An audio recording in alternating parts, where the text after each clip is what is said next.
Good morning and welcome to path of evolution.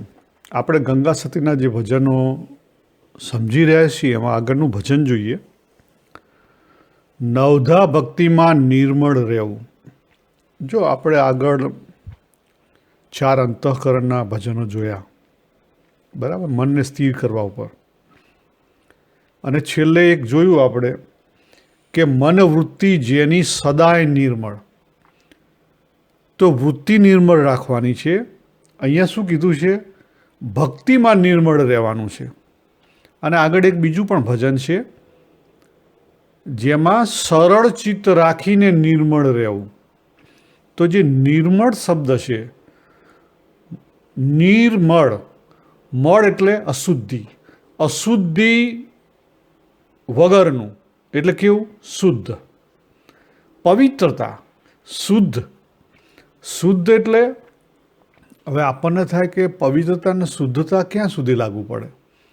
તો જો પવિત્રતા અને શુદ્ધતા આપણી બહારના દેખાવમાં, બેસવા ઉઠવામાં, વ્યવહારમાં, પછી આગળ વધીએ તો આપણા દૃષ્ટિકોણમાં, આપણા અંતઃકરણના જે ભાવ છે એની અંદર,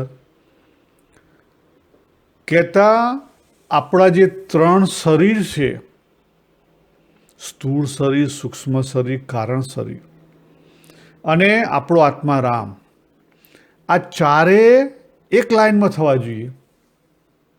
ચારે કેવા થવા જોઈએ? એક લાઈનમાં થવા જોઈએ. અને એને શું કહેવાય? મન વચન કર્મની એકતા કહેવાય. જો સંત મહાત્માઓ હશે એમનામાં મન વચન કર્મની એકતા હશે. કહેતા એ જેવું વિચારે એવું બોલે, અને જેવું બોલે એવું જ એ પોતે વર્તન કરે, સિવાય બીજું વર્તન કરે નહીં. એમના વર્તનમાં એટલી પવિત્રતા દેખાય, એમની બોલી અને વર્તનમાં ફેર ના હોય. તો આપણે જે આગળ જોયું હતું કે મનવૃત્તિ જેની સદાય નિર્મળ, એ જ્ઞાન માર્ગે સત્ય સમજાયું હતું આપણને.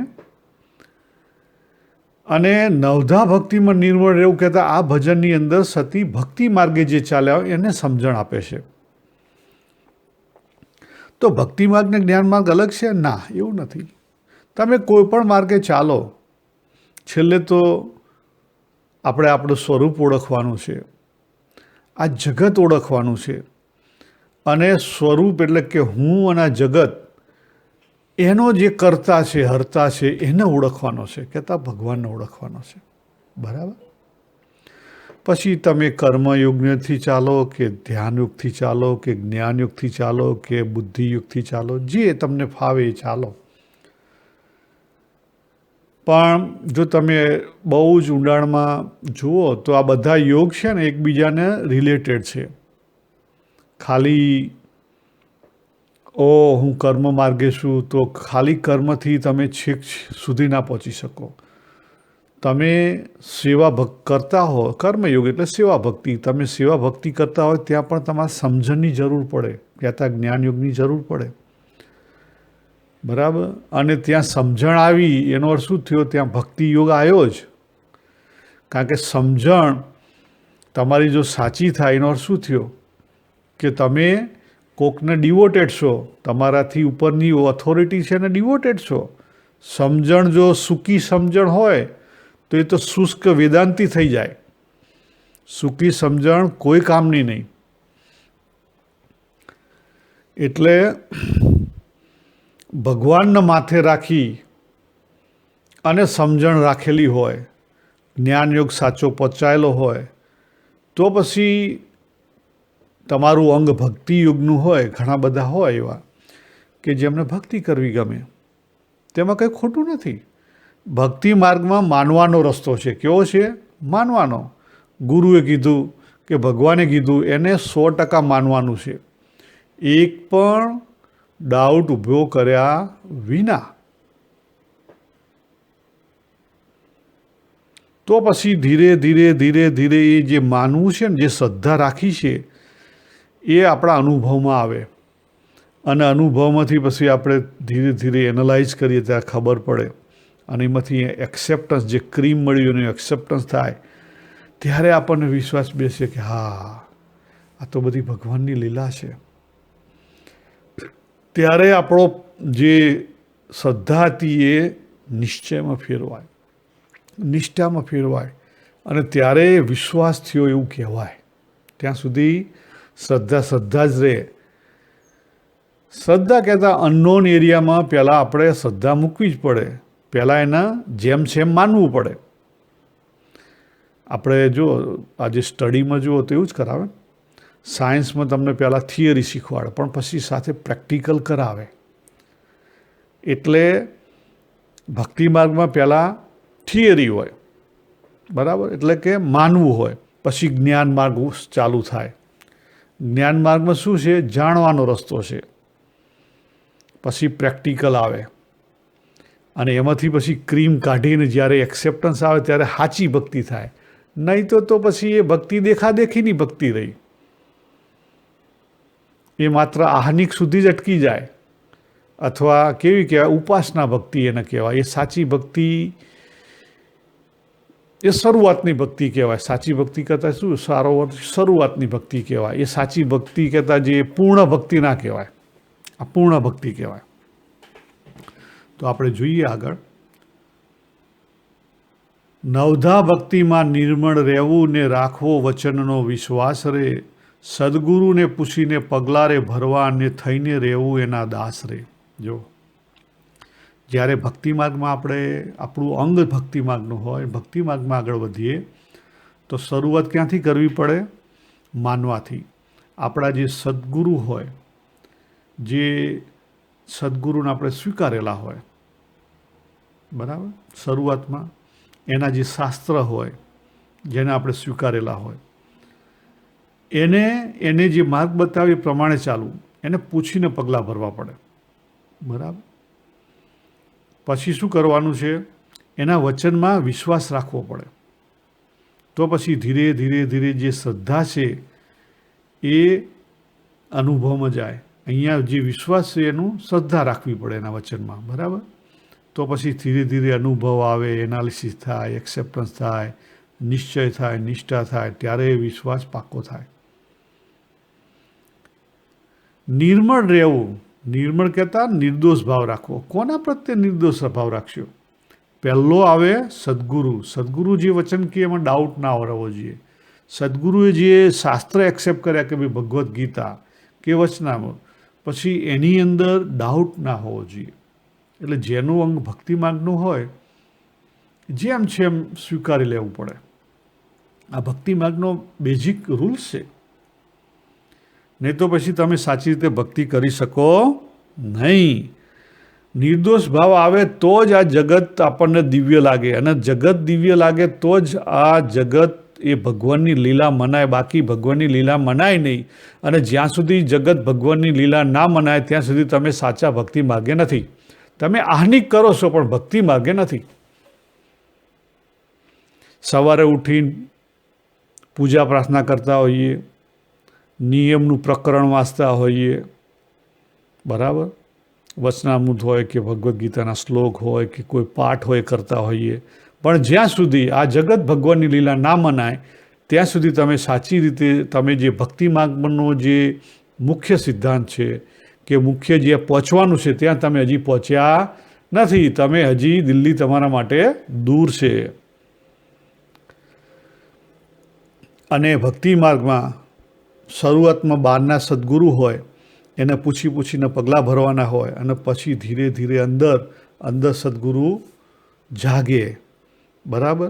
શરૂઆતમાં બહારના સદગુરુના દાસ થઈને રહેવાનું હોય અને પછી ધીરે ધીરે સમજાય ત્યારે જગત આપણને બધી ભગવાનની લીલા લાગે એટલે આખા જગતના તમે દાસ બની જો. નરસિંહ મહેતા જેવી સ્થિતિ થઈ જાય,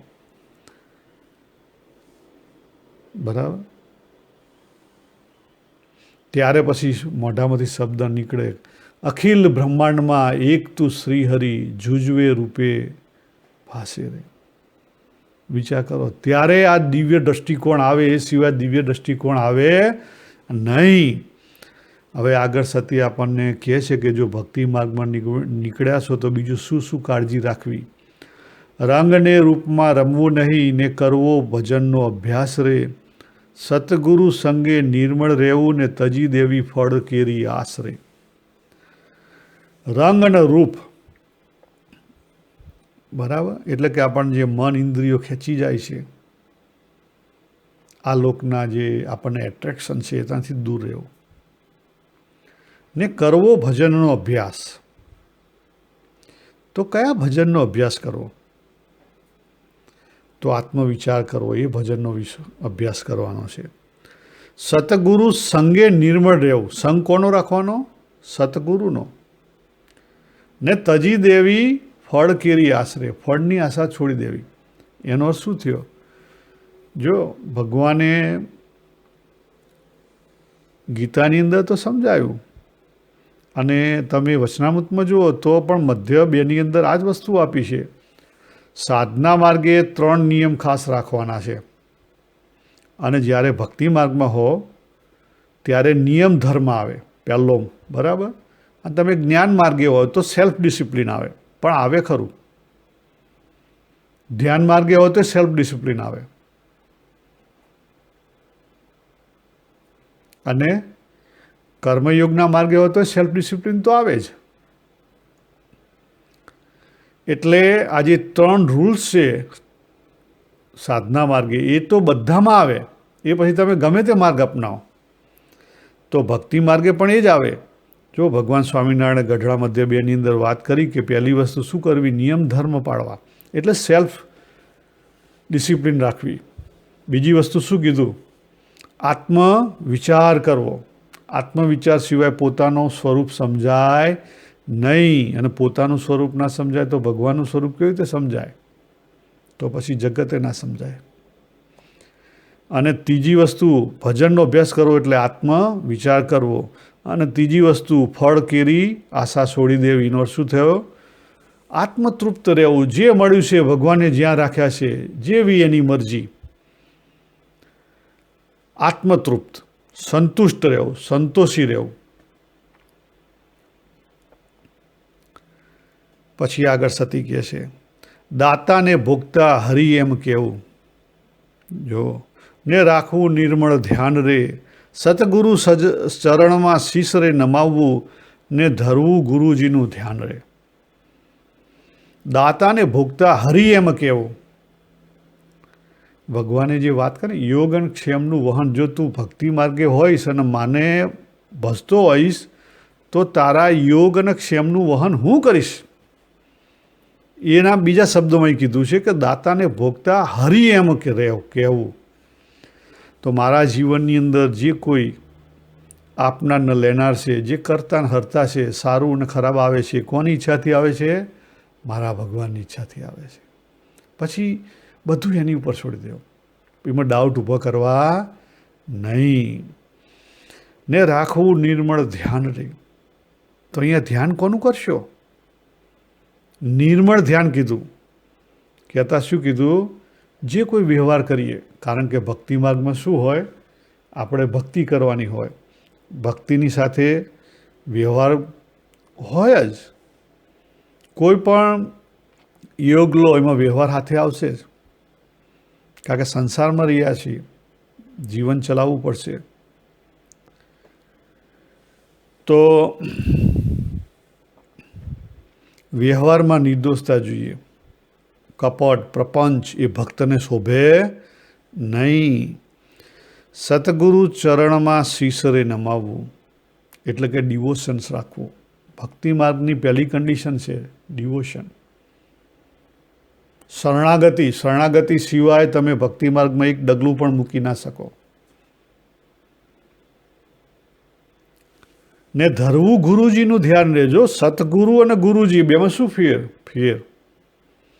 સતગુરુ એટલે આપણે જેને ગુરુ બનાવ્યા, અને એ ગુરુ જ્યારે તમને જે ઈષ્ટ દેવતા આપે, એ ઈષ્ટ દેવતાનું ધ્યાન કરવાનું છે, બીજા ગમે તેનું ધ્યાન નથી કરવાનું. બરાબર. અભ્યાસીને એવી રીતે રહેવું ને જાણવો વચનનો મર્મ રે.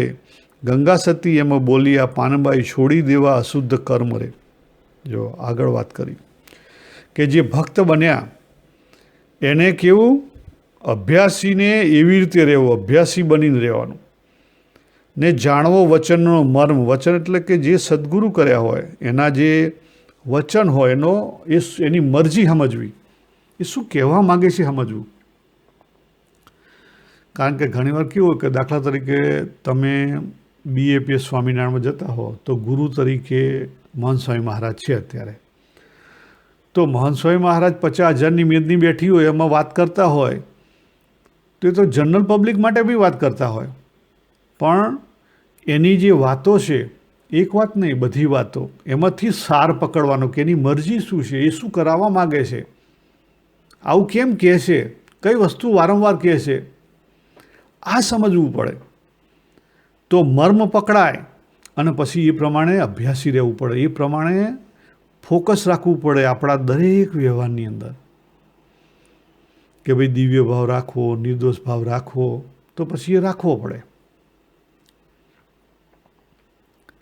અને છોડી દેવા અશુદ્ધ કર્મ, એટલે કોઈ પણ જાતની અશુદ્ધિ હોય, કર્મ શુદ્ધિ તો પહેલી ભક્તિ માર્ગમાં જોઈએ જ, ખાલી દેહની નહીં. આપણે મોટાભાગે ભક્તિ માર્ગમાં દેહની કર્મ શુદ્ધિ માનીએ છીએ. ના, એ તો શરૂઆત છે, પણ મનની કર્મ શુદ્ધિ અગત્યની છે. એક બાજુ આપણે ટીલા ટપકા કરી ચોખ્ખા થઈ અને બહાર નીકળતા હોઈએ અને પછી બીજી બાજુ લોકોના ખિસ્સા કાપીએ, એ ભક્તને શોભે નહીં, એ ભક્તની રીત નથી મહારાજ. તો ભક્ત બનવાનું છે, સાચા અર્થમાં ભક્ત બનવાનું છે. ભગવાનને નમાવાના નથી ભક્ત બની, ભગવાનને આપણે નમવાનું છે. તો અહીંયા આજે નિર્મળ ઉપર આપણે જોઈએ છીએ, નિર્દોષતા ઉપર જોઈએ છીએ. એ ભજન પૂરું કરીએ. શ્રી સ્વામિનારાયણ ભગવાનની જય.